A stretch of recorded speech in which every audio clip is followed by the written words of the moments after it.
So we're at the Mayfair Hotel in the suburb of Westlands here in Nairobi, Kenya. We're about to catch up with one of the country's most prominent citizens, and that is Ory Okolloh Mwangi. She's better known on the Twitter streets as the Kenyan pundit, and she is an expert on most things Kenyan in business and political space. We're going to get her views and some insight on what we should look out for and what the big issues and trends are in Kenya.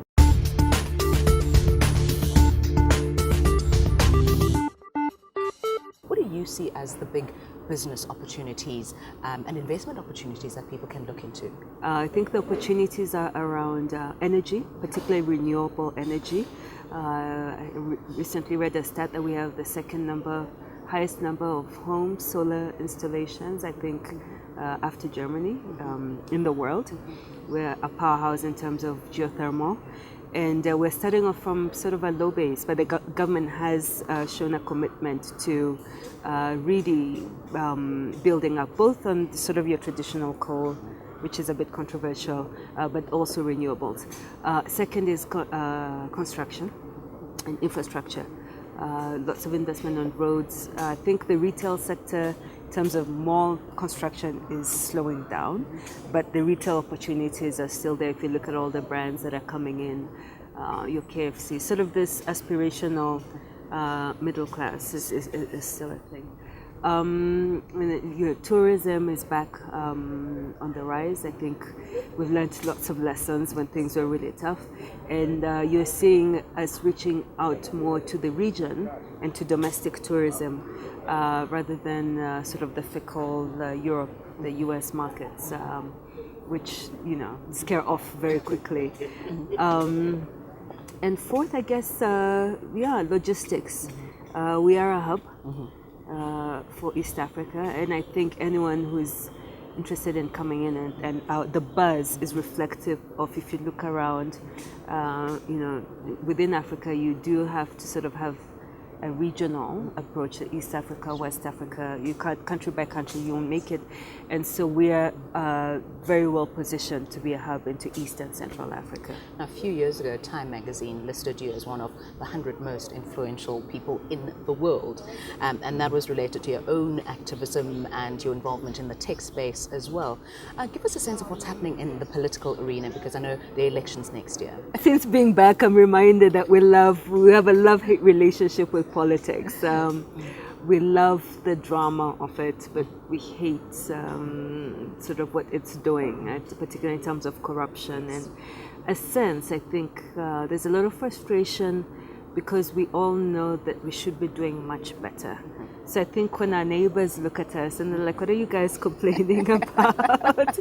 You have this 5.6 and it's not so bad, and we come to end, but we're not feeling it. So that's one. So there's a disconnect between the buzz that when you come in and you feel versus the date, what is it translated to day to day? And along with the growth is coming a growth in inequality.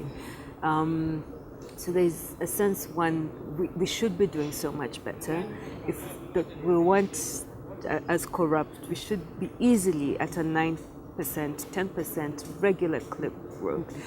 So we've put all the basics in place. We just need to get our politics right. That being said, there are some bright spots. The devolution, I think, has been huge. And even then, with all the corruption, I think it's allowing people to make the connection between their resources, their leadership, what they should be expecting. A few governors are getting it right, most are getting it wrong, but the ones who are getting it right, for instance, in Wajir, are sending sort of a template. It's allowing the neighbors to say, well, if these guys are getting roads and water, and what's wrong with us? It's much closer. Yes. And it's certainly, again, from an infrastructure perspective, at least stopped sort of the hogging of all the resources by central government. So that's a bright spot. I think we have a very young population, and certainly, though the politicians like to say that the votes are not on Twitter and Facebook, what we've seen with all the recent scandals is that social media does amplify, and there have been quite a number of victories with the firing of Interior Minister Olelenku post-terrorism attacks, the NY scandal the first time when the minister then, Waiguru, left. That was due to social media pressure.